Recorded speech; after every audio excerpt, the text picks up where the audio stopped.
Hello and welcome to A Set of Lies, a history podcast.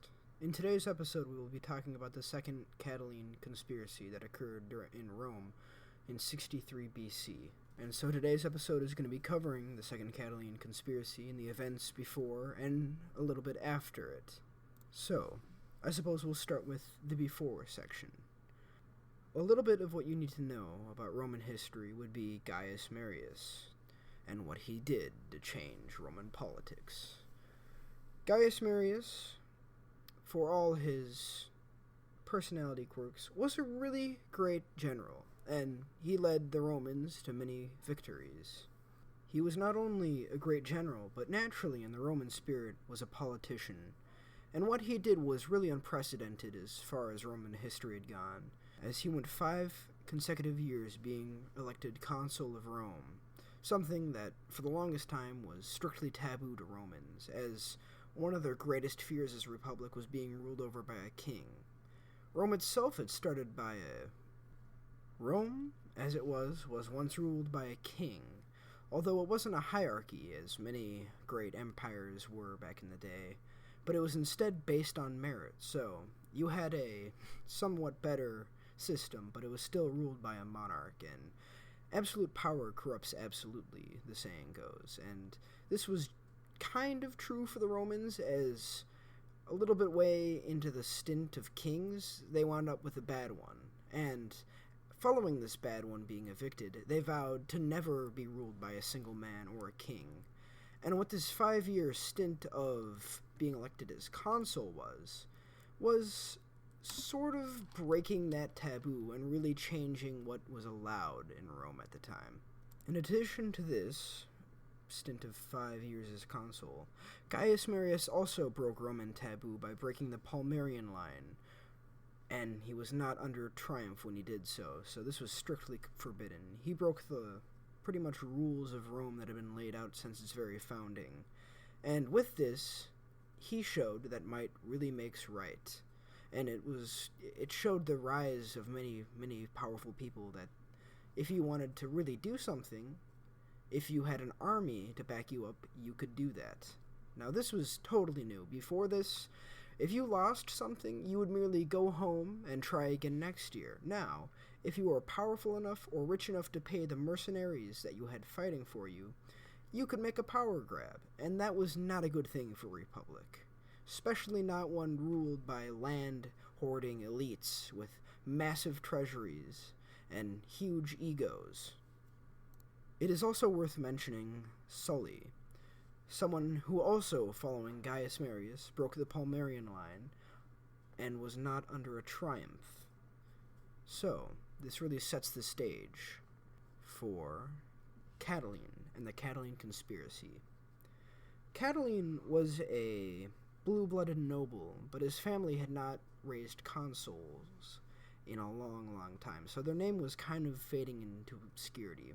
But he still carried with him the high values and esteems. He thought much of himself, as he was descended from a family in Rome that had once raised consuls, although that was back in the 300s BC, and it was now the 90s BC when he was growing up. So, it had been a long time since his family had had a place among the high nobles of Roman society. So, it was his job, as an heir to the family and someone who bore the name of the family, to really return his family to a place of honor, prestige, and, most importantly perhaps, fill its banks and coffers with lots and lots of gold. Something that could be done pretty easily if you were in a leadership position. And what happened quite frequently with many of these elites was they would become consuls, they would go to war, and in war they would get tremendously wealthy. They would come home and they would celebrate a triumph, symbolizing that they had achieved great victory over their empire, and there's a quota for this. So a triumph was a massive celebration of a particular leader's efforts and successes in a battle. You would come home, and you would ask the Senate for permission to cross the Palmarian line with your army in tow, and to bestow upon Rome many gifts of your faraway escapades. For example, Julius Caesar brought home the king of the Gauls, Vercingetorix, basically in chains, and he then had him killed, but that's besides the point. You would bring in your triumph heaps of gold that you had amassed in your plunders of ancient cities that you had conquered and destroyed. It's nasty business raiding cities, but you brought home tremendous amounts of wealth. And it was through this that you would show off your prisoners, you would show off art, and anything you found particularly interesting you captured along your voyages. So, if you went to Africa, you might bring giraffes or something else strange from that foreign land. And as a Roman, one of the peaks of your career would be having a triumph. That was by far the greatest achievement that you could have with your family and to your name. Now, these triumphs were celebrated largely due to military merit, and it was often with the conclusion of a foreign war that you would receive a triumph. Although Caesar did get some, although not all of them were really justified. Only really the Gallic expanse that he had Rome go through when he defeated the Gauls and took a lot of what is nowadays France. The other two Caesar received really were not entirely justified, and it can be argued that he kind of just forced them to be had, but that's off topic and besides the point. The point is, triumphs were huge, and they were amazing for whoever received them. And these triumphs were the only time that one would be allowed to cross the Palmarian line. This all changed with Gaius Marius and Sulla. So now that we have established what a triumph is and how breaking the Palmarian line was a big deal, we can move on to the second Catiline conspiracy, today's subject. Catiline was involved in various military affairs when he was growing up, and he served with somewhat of distinction in all of his leadership roles, but it was not enough to warrant any specific merit. When some of the men he was serving with got executed or exiled from Rome, they ignored him, despite what he may have been involved in. He kind of kept his head down for some of his career, although that might not have been the best idea, but it certainly did save his head. But generally, being recognized in the military was some of the biggest clout that you could have in Roman society. The other great player in the second Catiline conspiracy is undoubtedly Sirico, the man that Catiline would have the most anger directed towards, and he was most keen on getting rid of and replacing. Sirico was gifted from a young age in Latin and was a prolific user of the language and was amazing at speaking according to all texts. Although he was kind of big-headed, he had a large ego. Some of his works include, well, not necessarily his works. He did pay a man to write a book entitled I'm Extremely Keen About Himself. So, rather big-headed, and he is one of the guys we get most of the sources from for this era of history. So, take everything with a grain of salt, but Catiline and Sirico are the two major players. Sirico, it's kind of ironic, actually served with Catiline in one of the wars of that period, and although they might not have fought together, they definitely knew of each other's existence. Now, after military service, Sirico rose quickly through Roman politics, as he was great at speaking despite his ego and flaws. He was gifted, and many of his works are still used today as examples for the language Latin. But anyways, the second Catiline conspiracy really begins around the 64th BC, as it was the year Catiline lost to Sirico in the election to become the second consul. So, losing in 64 BC, he began devising his plan for an uprising of sorts. He met with other similar-minded nobles, and it was mostly mad nobles that had been beaten out in the past, or they had gripes with the Roman system. A lot of it was actually on debt forgiveness, something that was highly contested in this time, because if you were in enough debt, you could be sold into slavery, and no one really wants that. You basically lose your personality for the number of years it takes for you to pay off your debt, and that could be your entire life. So, a bunch of these nobles set to become slaves, and a bunch of veterans, all disgruntled at it being landless peasants, decided that in their own interests, it was a good idea to support Catiline in his kind of conspiracy to overthrow the Senate of Rome and basically make himself king, which was strictly forbidden at the time. And, well, for the rest of Roman history, although they did call themselves emperors, and that was, for all intents and purposes, pretty much king, but they never really did have a rule of a single king. So, why were these veterans so mad? Rome, for a long time, had been struggling with land redistribution. All the noble senators and high-ranking individuals gobbled up huge swaths of land, and anyone who tried to reform this was cut down. We can see this, for instance, in the Gracius brothers. Tiberius Gracius and his brother Gaius Gracius. Both were tribunes of the plebeian council that both voted for land redistribution, although one was far more outspoken than the other, but both would be executed and gotten rid of. They were really liberal for their time, and a conservative Senate did not want this happening at all, especially because they were becoming enormously wealthy off of these massive swaths of lands that they controlled.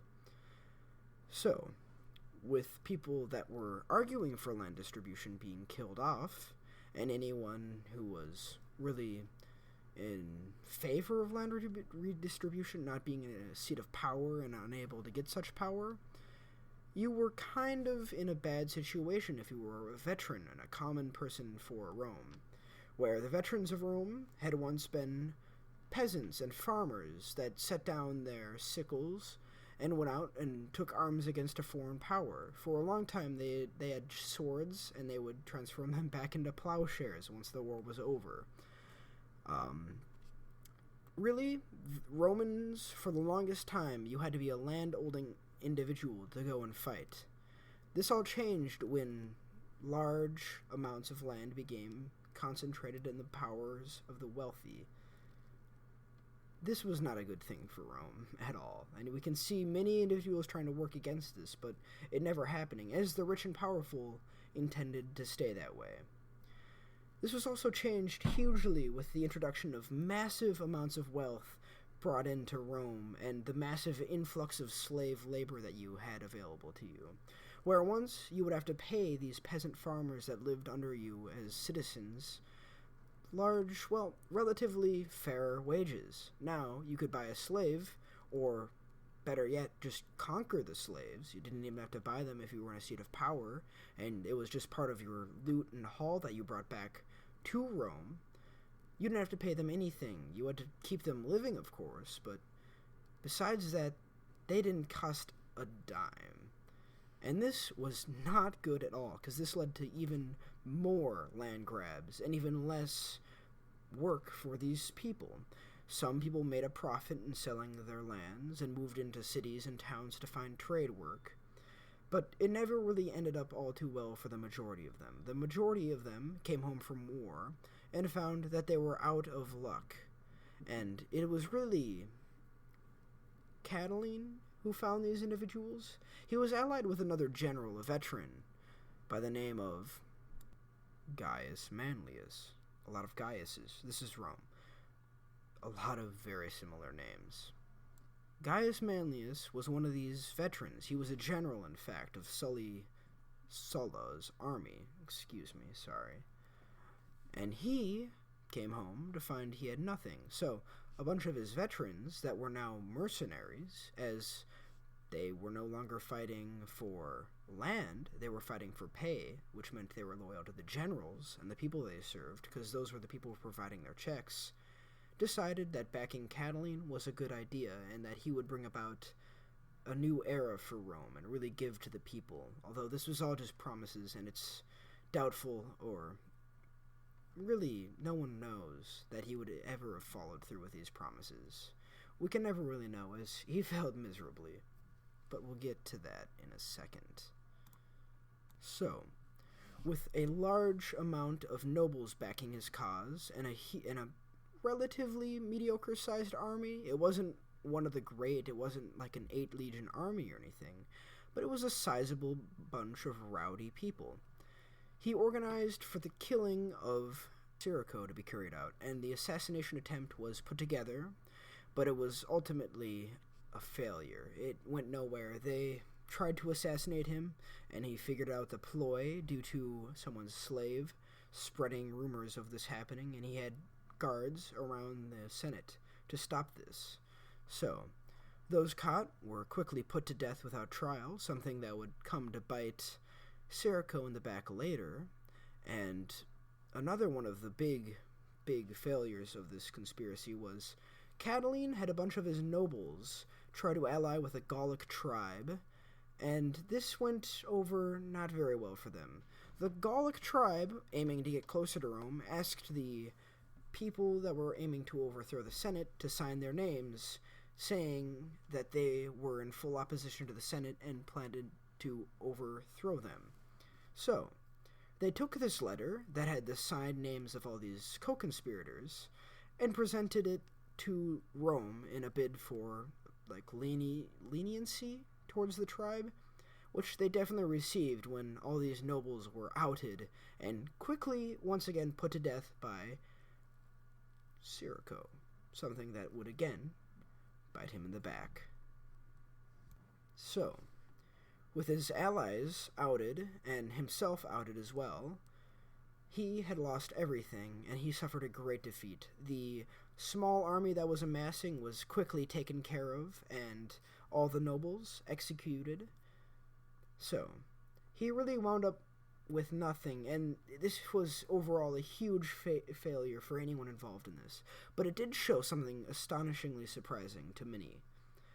There was a considerably large amount of people that were backing this and were alright with the overthrow of the Senate, something that before then had just seemed astonishing. The momentum of the system had always seemed overbearing and impossible to overthrow.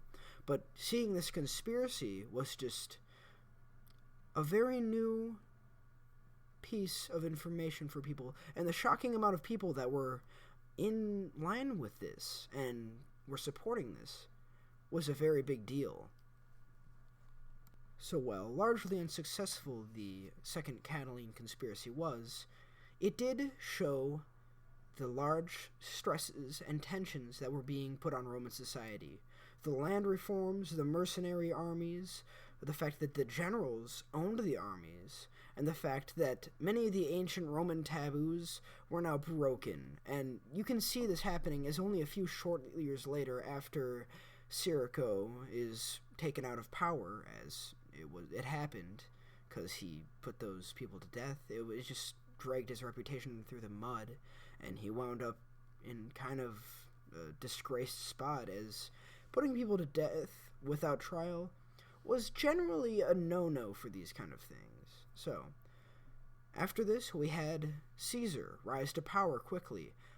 He was a budding new politician at the time of this happening, and although many people look at it now as not a big deal, and it was not a huge turning point, the Second Catiline conspiracy, and it ultimately went nowhere, Sirico spent the rest of his career trying to make a very, very large deal of this, and how he personally was the savior of Rome for discovering this conspiracy, despite it not totally being him. He did have a large part, but it was through the parts of the Gallic tribe and of that one slave who defected, although this one slave was still executed because he disobeyed his master. Kind of shocking. You have a slave that saves Rome and then gets thrown off a cliff because he didn't listen to his master.